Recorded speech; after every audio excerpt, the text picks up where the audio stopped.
नमस्कार मित्रांनो, सुस्वागतम. घरोघरी मातीच्या चुली या मालिकेच्या आजच्या भागामध्ये सुमित्रा ही देवळात जायला निघलेली असते. म्हणजे सुमित्राला तर तिकडे जायचं असतं, परंतु मुद्दाम आजी जेव्हा विचारते की काय ग सुमित्रा, अगं इतक्या सकाळी सकाळी कुठे निघाली, तेव्हा सुमित्रा म्हणते की काही नाही आजी, अगं देवळात जायला निघाली. तर लगेच आजी म्हणते की अगं मग कुणाला तरी बरोबर घेऊन जा. तेव्हा सुमित्रा म्हणते की अगं कोणीही मोकळं नाही, मी कुणाला घेऊन जाऊ. तेवढ्यात ऐश्वर्या खाली येते. तर लगेच आजी ऐश्वर्याकडे बघून हसून म्हणते की अगं गुंडी आहे ना आपली, मग गुंडीला घेऊन जा सोबत. आजी म्हणते की अगं तुला चौकामध्ये क्रॉस करायला भीती वाटते, मग तू हिला घेऊन जा. तेव्हा सुमित्रा म्हणते की ठीक आहे चल ऐश्वर्या, तू चल माझ्यासोबत. तेव्हा मात्र ऐश्वर्या लगेच अवंतिका अवंतिका म्हणून अवंतिकाला आवाज द्यायला सुरुवात करते. तेव्हा लगेच सुमित्रा म्हणते की अगं तू तिला कशाला हाक मारतेस. तेव्हा ऐश्वर्या काही न बोलता म्हणते की फक्त 1 मिनिट, आणि लगेच परत अवंतिकाला आवाज द्यायला पुन्हा सुरुवात करते. आजी आणि सुमित्रा फक्त ऐश्वर्याकडे तोंडाकडे बघत असतात. तेव्हा सुमित्रा काही न ऐकता ऐश्वर्याचा हात धरते. अगं तूच चल, अवंतिकाला उन्हाचा खूप त्रास होतो, तूच चल असे म्हणते. तेव्हा मात्र ऐश्वर्या लगेच सुमित्राचा हात लगेच बाजूला करते आणि मस्त असं उत्तर सुमित्राला देते की खरंच आई काय गंमत असते, ही मदत जर लागली तर ऐश्वर्या आठवते, ऐश्वर्याची आठवण होते, परंतु जर किल्ल्या द्यायच्या असतील तर दुसरी सून आठवते. तेव्हा ऐश्वर्याचं जे काही वागणं आहे ते सुमित्राला थोडंसं खटकतं. ऐश्वर्या म्हणू लागते की हेच बघा की आपल्या किचनमध्ये जे काही पितळेच्या स्टीलच्या असे काही वाट्या असतात, आपण त्यांना कशा प्रकारे घासतो आणि ते तसेच पडून असतात, परंतु जरीही ते खाली पडले तरी आपल्याला कॉन्फिडन्स असतो की ते फुटणार नाही म्हणून, कारण मजबूत असणं हेच त्यांचं काम असतं. आणि जेव्हा आपल्या घरामध्ये छान असं काहीतरी डेकोरेशन वगैरे जे काही कार्यक्रम असतो, तेव्हा आपण जो काही काचेचा तो सेट असतो तर असा तो बाहेर काढतो आणि त्या डिनरच्या सेटवर बारीक अशी पांढरी शुभ्र अशी नक्षी असते आणि त्याला कसं आपण सांभाळून वापरतो, आपण त्याला जीवा पलीकडे जपतो की आपल्याला असे वाटतं की तो खाली पडला म्हणजे फुटेल की काय, याच भीतीने आपण स्वतःच्या हाताने उचलतो आणि अलगद असं बाजूला ठेवतो. म्हणजे मला तुम्हाला असे समजायचे होते की आपल्या घरात जे अवंतिकाच्या नावाने आलेला डिनर सेट आहे ना, तो अशा प्रकारचा आहे, एक खूप खास. म्हणजे कसं तिला जपत जपतच सर्व काही घरातील गोष्टी आता सुरू झाल्यात. तेव्हा सुमित्राला राग येतो आणि आजी मात्र ऐश्वर्याच्या तोंडाकडे आश्चर्यानेच बघत असते. ऐश्वर्याचं ते बोलणं ऐकून सुमित्रा म्हणते की अगं ऐश्वर्या काय बोलतेस आणि कसं बोलतेस तू हे. तेव्हा ऐश्वर्या म्हणते की आई अहो मी काही चुकीचं नाही बोलत, या घरासाठी मी किती काही केलेले नाही, परंतु शेवटी मला काय मिळालं आणि काय हाती लागलं माझ्या. आणि ती म्हणजे तिला जानकी म्हणायचं असतं आणि परत म्हणते की जाऊन द्या, ती आता आपल्या घरात नाही, मला तिचं नाव सुद्धा घ्यायचं नाही. जेव्हा ती होती तर तेव्हा आपल्या घरामध्ये फक्त तीच सर्व काही हवं नको इकडे तिकडे बघत राहायची, सर्व काही मान तिला मिळत होता. आणि आता तर अवंतिका आहे या घरामध्ये आणि सर्व काही मान वगैरे काही आहे ते सर्व त्या अवंतिकाला मिळतो आणि त्या अगोदर त्या जानकीला मिळत होता आणि सर्व काही अगदी अवंतिकाच्या मनाप्रमाणे चाललं. मी काय घरातील स्टीलची आणि पितळीची भांडी असल्याप्रमाणे मला वागवतात, म्हणजे मान या घरामध्ये मला थोडंसं सुद्धा मान नाही. म्हणजे या घरामध्ये म्हणजे असा मान आहे वाटायला काय आहे की तुमच्या रागाच्या पात्याखाली धरायला माझी मान, बाकी मान या शब्दाशी आमचा खरंच काही संबंध नाही. तेव्हा सुमित्रा म्हणते की ऐश्वर्या अगं काहीतरी तुझा गैरसमज होतोय.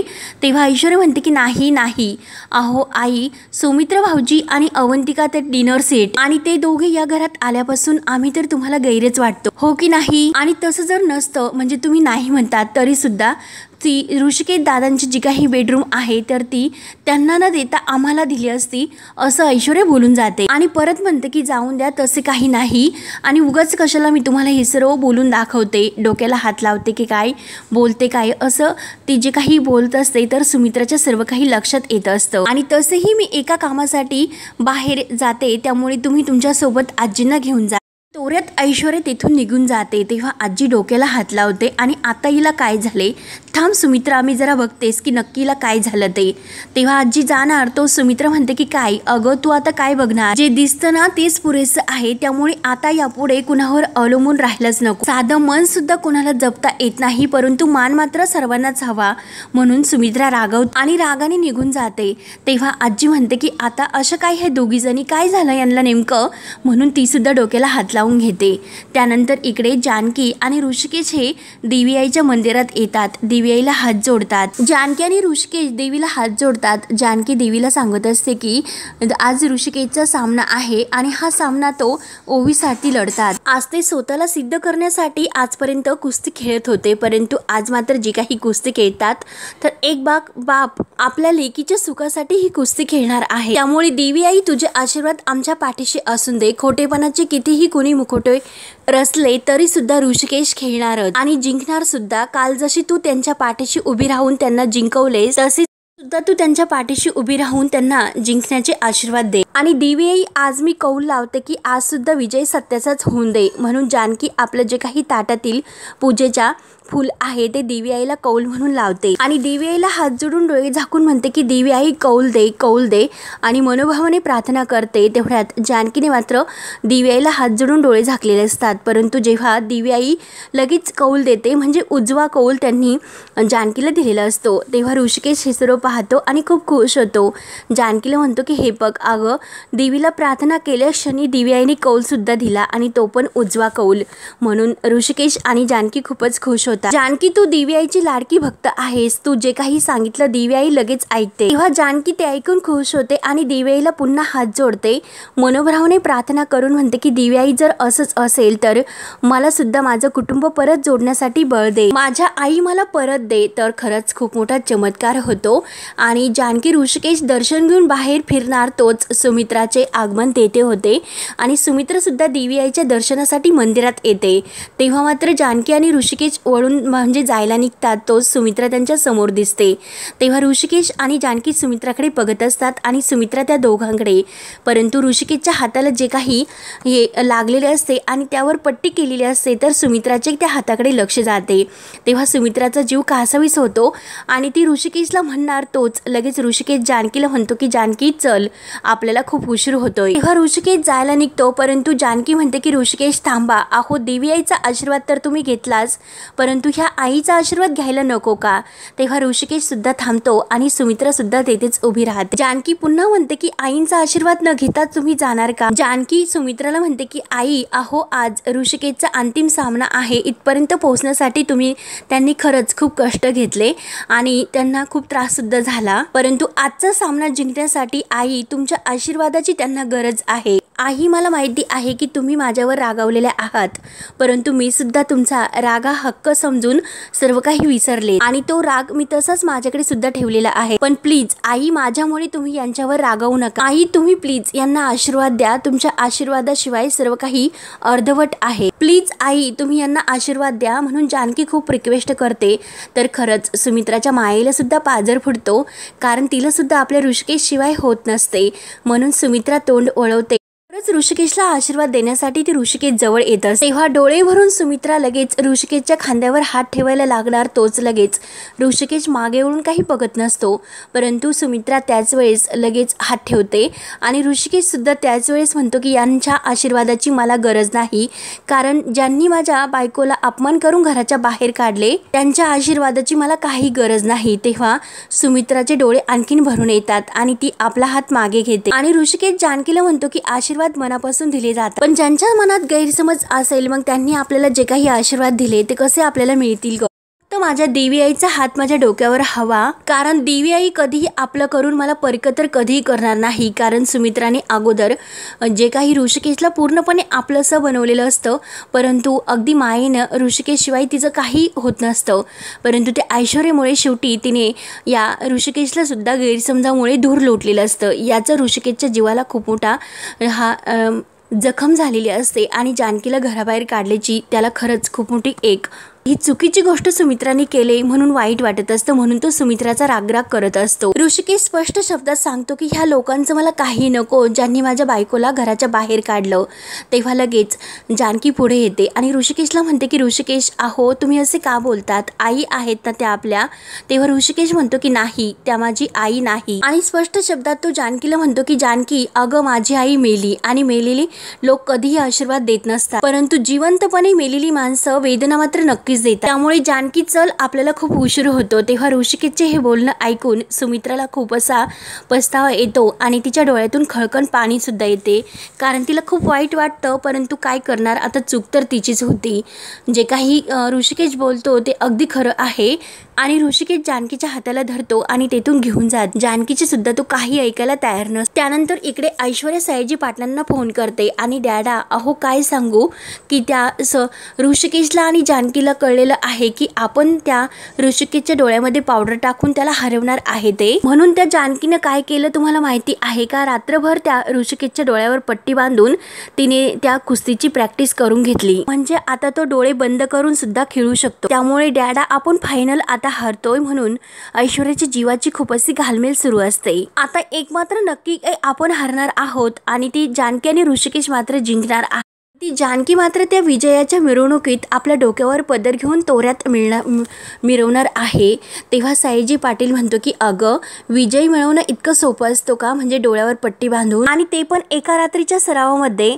तर ऐश्वर्या म्हणते की अहो डॅडा पण, त्यामुळे तू काही काळजी करू नको, आज तो प्रताप हा ऋषिकेशला धूळ चारणार म्हणजे चालणार, आणि तसेही काही कमी जास्त झाले तर पंच तर आहे ना आपल्या खिशामध्ये, त्यामुळे तू काही काळजी करू नका। तर ऐश्वर्याच्या जीवात जीव येतो। ऐश्वर्या म्हणते की ओके डॅडा आणि फोन ठेवते। तेव्हा परत कुस्तीच्या मैदानावर सर्व काही गर्दी होते, सर्वजण तेथे येतात, जानकी ही सुद्धा येते, ऐश्वर्या सयाजी पाटील सर्वजण आलेले असतात आणि आता जे काही हे मंच आहे तर ते अनाउन्स करून सांगतात की चला आता वाव वाव, खरंच जो काही कालचा जोरदार कुस्तीचा सामना होता तो परत आज या जे काही फायनल सामना आहे त्या मैदानावर होत आहे, आणि आता हा सामना आहे तो खूप जंगीचा आणि खूप असा ताकदीचा होणार आहे असे ते अनाउन्स करून सांगत असताना त्याच वेळेस तेथे सौमित्र अगदी खुश होऊन आलेला असतो। ओवीचं लक्ष जातं आणि ओवी लगेच बोट करून जानकीला सुमित्र काका आलेला आहे असे दाखवते, तर जानकीला सौमित्रला बघून खूप आनंद होतो। आणि जो काही प्रताप जाधव आहे त्यांना सामना म्हणजे मुकाबला करणार आहे आपले मुळशीचे सर्वांच्या लाडके बहिणींचे हे ऋषिकेश दादा, म्हणजे आपले ऋषिकेश दादा। तर ऋषिकेशची सुद्धा मैदानावर एंट्री होते। तेव्हा ऋषिकेश आणि जे काही प्रताप जाधव पहिलवान आहे एकमेकांसमोर एंट्री होते। तर प्रताप जाधव हा मोठ्या तोऱ्यातच इकडे तिकडे आपली पाठ थोपडत असतो, अगदी पहिलवानासारखी तो ऋषिकेश समोर आपली ताकद दाखवत असतो। ऋषिकेश सुद्धा काही कमी नसतो, तो सुद्धा आपली जे काही पाठ आहे थोपडत ते त्या प्रताप जाधवची सामना करत असतो आणि सर्वजण त्या प्रताप जाधवकडे बघत असतात, कारण नेमकं आपल्या ऋषिकेश दादांचं काय होईल म्हणून सर्वांना काळजी लागते। तर जानकी तेवढ्यात देवीला हात जोडते की कालचा दिवस ऋषिकेशचा होता, म्हणजे ऋषिकेश जिंकलेत, परंतु आजचा दिवस सुद्धा त्यांना जिंकण्यासाठी त्यांचा असू दे, यासाठी देवी आई तू माझी मदत कर, म्हणून मनोभावाने जानकी देवी आईला प्रार्थना करते। त्यानंतर इकडे घरी नाना हे खुर्चीवर बसलेले असतात आणि सुमित्रा ही मंदिरातून घरी येते। नानांना म्हणते की नाना अहो, तर नाना हो असे म्हणतात। तर सुमित्रा सांगू लागते की अहो आज मी देवळात गेले होते तुमच्यासाठी प्रार्थना करण्यासाठी, तेव्हा नाना फक्त हो हो करत असतात। तर सुमित्रा खाली बसते आणि तिला देवळामध्ये जानकी आणि ऋषिकेश जे काही भेटल्याचे क्षण आठवतात, तर लगेच ती नानांना म्हणते की आज मला तिकडे जानकी आणि ऋषिकेश भेटले होते।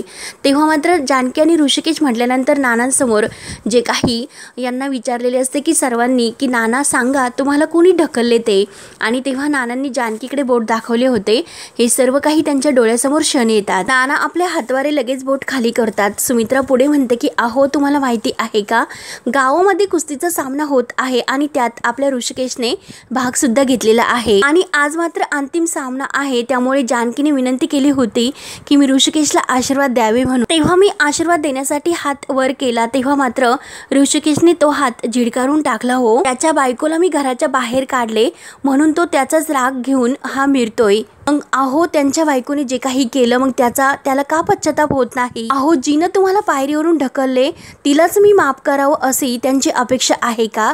तेव्हा मात्र नाना हे त्यांना स्वतःला खूप त्रास होत असतो, कारण त्यांना हे सांगायचं असतं की जानकीने त्यांना पायरीवरून ढकललेलं नाही म्हणून, परंतु नानांना मात्र काही बोलता येत नसतं, ते खूप स्वतःला त्रास करून हे सर्व सांगण्याचा प्रयत्न करत असतात, परंतु सुमित्राला मात्र त्यांचं काही कळत नाही।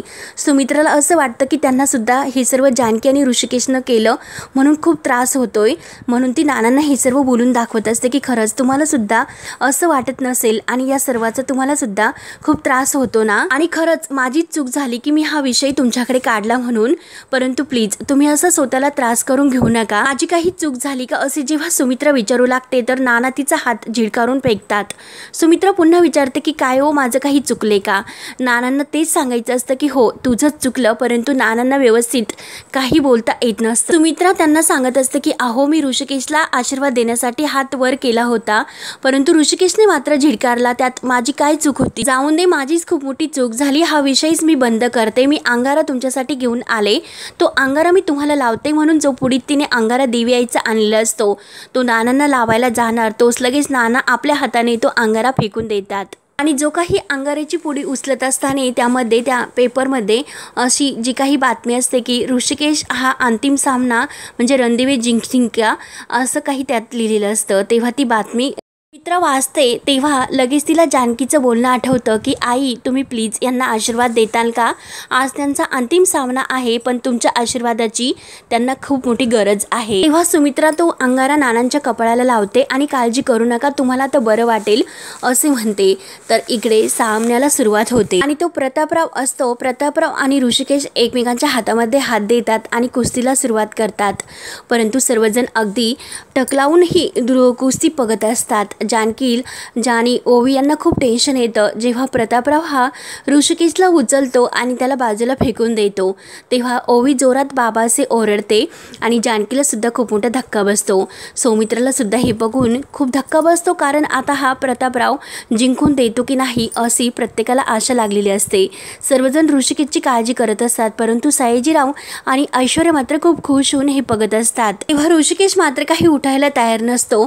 जानकी मात्र खूप विनवण्या करत असते की नक्की आता काय करू आणि ऋषिकेशला कसे उठवू, कारण ही तर कुस्ती ऋषिकेशला जिंकायची म्हणून तिचे आतोनात प्रयत्न सुरू होतात. तेव्हा ओवी सुद्धा जे जीवाची तिची खूप घालमेल करत असते की बाबा उठा बाबा उठा, परंतु ऋषिकेश उठण्याचा खूप प्रयत्न करत असतो. परंतु जेव्हा सारंग असतो, सारंगने सुद्धा जानकीवर आरोप केलेले असतात आणि शर्वरीने सुद्धा हे जानकीवर आरोप केलेले असते आणि सर्वांनी आरोप करून जानकीला या घराच्या बाहेर काढल्याचे क्षण त्यावेळी ऋषिकेशच्या डोळ्यासमोर येतात. आणि जेव्हा घराच्या बाहेर काढल्यानंतर ओवीने विचारलेलं असतं की बाबा अहो आता आपण कुठे जायचं, आपलं दुसरं घर आहे का? आणि गुलाबदादा त्याच वेळेस देवासारखे त्यांच्यासाठी मदतीला धावून येतात आणि त्यांना आपल्या घरी घेऊन जातात. हे सर्व आठवल्यानंतर ऋषिकेश पुन्हा उठतो आणि आपल्या ओवीसाठी तो ही कुस्ती जिंकायचं ठरवतो. तेव्हा त्याच्यामध्ये पुन्हा ताकद येते आणि तो पुन्हा त्या प्रतापशी झुंज घ्यायला जातो आणि कुस्ती सुरुवात होते आणि तो धावूनच गेलेला असतो. तेव्हा मात्र जो प्रताप असतो तो आपल्या ऋषिकेशला दाबतो. तेव्हा ओवी जोरात बाबा असे ओरडते. जानकीला सुद्धा खूप वाईट वाटते आणि सुमित्राला तर खरंच ती अगदी तिला राहवत नाही आणि अगदी डोक्यावर शाल घेऊन आणि आपलं पूर्ण चेहरा झाकून ती कुस्ती पाहायला येते, मैदानावर हजर होते आणि लोकांच्या गर्दीमध्ये घुसून ती आपल्या ऋषिकेशची कुस्ती बघू लागते. सौमित्र सुद्धा हे सर्व बघत असतो आणि त्याला ऋषिकेशची खूप अशी काळजी वाटू लागते आणि तो ऋषिकेशला जिंकण्यासाठी प्रयत्न म्हणजे देवाकडे सुद्धा प्रार्थना करतो. ओवी जोरात बाबा असे ओरडते. तेव्हा बाबांचे म्हणजे ऋषिकेशचे लक्ष ओवीकडे जाते आणि त्या प्रतापने आपल्या ऋषिकेशला दाबलेले असते म्हणून जानकी ओवी यांना खूप असं काय करू आणि काय नाही असं होतं. सुमित्राच्या जीवाची सुद्धा खूप घालमले होते, परंतु ऐश्वर्या आणि सयाजी पाटील यांना तर खूप आनंद होत असतो. ऋषिकेश ओवीकडे बघत असतो आणि त्याने जानकीला जे काही प्रॉमिस केलेलं असतं की दरवर्षीप्रमाणे आपली ओवी यावर्षी सुद्धा दिवाळी अगदी धुमधडाक्यात साजरी करेल म्हणून. आणि हे सर्व आठवल्यानंतर ऋषिकेशमध्ये इतकी ताकद येते आणि तो जोरात असा त्या प्रतापला ढकलून देतो. तेव्हा मात्र प्रताप बाजूला जाऊन पडतो तर सर्वांना खूप आनंद होतो. सर्वजण अगदी आनंदाने टाळ्या वाजू लागतात आणि ऋषिकेश असे चेरप करू लागतात.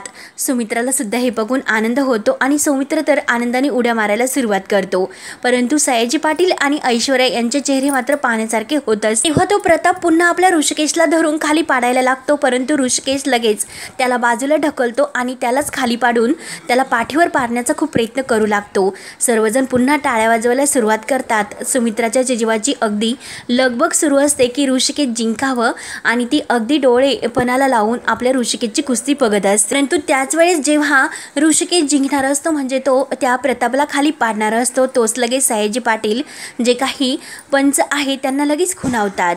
तेव्हा लगेच जे काही पंच आहे जोरजोराने शिट्ट्या वाजवतात आणि राऊंड संपला असे सांगतात. तेव्हा मात्र जानकीच्या ही सर्व काही लक्षात येते. जानकी लगेच त्या पंचात जवळ येते आणि काय हो तुम्ही का असे केलेत, कारण ऋषिकेश जिंकणार होते आणि वेळे अगोदरच तुम्ही का शिट्ट्या वाजवल्यात, काय गरज होती तुम्हाला हे सर्व करण्याची, का असे केलेत तुम्ही, मी सर्व बघितलं असे जानकी त्या पंचांना उत्तर देते. तेव्हा ऋषिकेश सुद्धा म्हणतो की हो हे सर्व चुकीचं आहे, मी त्याला खाली पाडलं होतं आणि पण तुम्ही वेळे अगोदर का शिट्टी वाजवली. तेव्हा पंच काही उत्तर देत नसतात आणि सयाजी पाटील आणि ऐश्वर्याकडे ते बघत असतात. तेव्हा जानकी म्हणते की हो ही चिटिंग आहे आणि मला हे सुद्धा माहिती आहे की तुम्ही सर्वजण एकमेकांना मिळालेले आहेत, वेळेच्या अगोदर यांनी राऊंड संपवला असे जानकी जोरात जेव्हा ओरडते तेव्हा सयाजीराव लगेच उठतो आणि त्यांच्या जवळ येतो आणि म्हणतो की बास करा आणि काय तुम्ही आता पंचांना शिकवणार आहात की वेळ काय असते ते. तेव्हा ऋषिकेश जानकी जवळ येतो आणि जानकीच्या हाताला धरतो. तेव्हा मात्र जानकी म्हणत असते की नाही ऋषिकेश, आहो हे सर्व काही चालले ते नियमाच्या विरुद्ध चाललेले आहे. तेव्हा जानकी ऋषिकेश या सर्वांना खूप राग येतो आणि सौमित्रला सुद्धा. तेव्हा हा भाग येथे संपतो. पुढील भागामध्ये जेव्हाही ऋषिकेश आला टाळ्या वाजवून खुणावण्याचा प्रयत्न जानकीचा असतो तर जोरजोराने जानकी टाळ्या वाजवत असते. ऐश्वर्याच्या हे सर्व काही लक्षात येतं आणि ऐश्वर्या लगेच सर्वांना म्हणत असते की टाळ्या वाजवा, म्हणून जोरजोराने सर्वजण टाळ्या वाजवायला लागतात. तर ऋषिकेशपर्यंत तो आवाज काही पोहोचत नाही म्हणून तो प्रताप ऋषिकेशला बाजूला ढकलून देतो. ओवी जोरात बाबासे ओरडते. तेव्हा मात्र आता जानकीला खूप टेन्शन येतं की काय करू, की ऋषिकेशपर्यंत मी नक्की पोहोचू कसे, हा आवाज तर ऋषिकेशपर्यंत पोहोचला पाहिजे म्हणून ती आतमध्ये जायला लागते. तोच ऐश्वर्या लगेच तिला तोंडावर पाडते म्हणजे पायमध्ये घालून. तर जानकी ही तोंडावर पडते आणि लगेच ज्या काही जानकीच्या हातातील बांगड्या असतात तर त्या ऋषिकेशच्या जवळ म्हणजे त्यांना त्या बांगड्याचा आवाज येतो आणि ऋषिकेशला लगेच उठण्याची ताकद त्या बांगड्यातून मिळते आणि ऋषिकेश लगेच त्या बांगड्यांच्या ताकदीमुळे उठून उभा राहतो. तेव्हा आता शेवटी ऋषिकेश जानकीच्या बांगड्यामुळे आणि सुमित्रा आईचं जे काही ऋषिकेशला तेथे येऊन आशीर्वाद दिलेलं असतं म्हणजे ऐनवेळी सुमित्रा आई सुद्धा तेथे ओरडणार असते की ऋषिकेश उठ. ऋषिकेशचे कानावर हे शब्द पडतात. ऋषिकेश आता ही कुस्ती जिंकणार असतो. तेव्हा आता पुढे काय काय होत राहणार हे बघण्यासाठी आपल्या चॅनलला नक्की सबस्क्राईब करत राहा. धन्यवाद.